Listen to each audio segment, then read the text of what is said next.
Ina ma abota kallon fina-finan mu na fassara wannan fim wato tsawa da kuka jima kuna jiran fitowar shi kuka jima kuna tambayan shi wato tamma ya ƙaraso shagon mu na Telegram.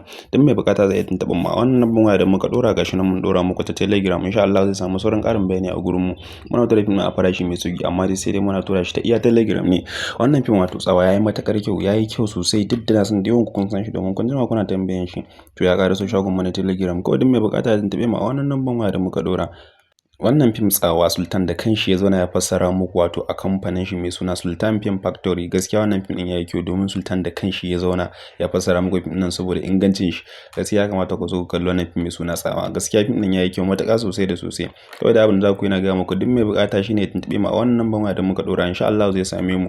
Amma sai dai iya Telegram ne ko WhatsApp za ka tuntuɓe mu sai ka ji sauran ƙarin bayani a gurin mu. Gaskiya ya kamata ku zo ku kalli wannan fim din tsawa. Ba kuma a iya nan muka tsaya muna da fina-finai kala daban-daban in dai fassara ne insha Allah za ka same shi a gurin mu.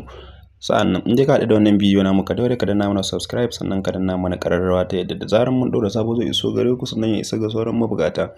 Ina jiran zuwan ku sai mun ji ku.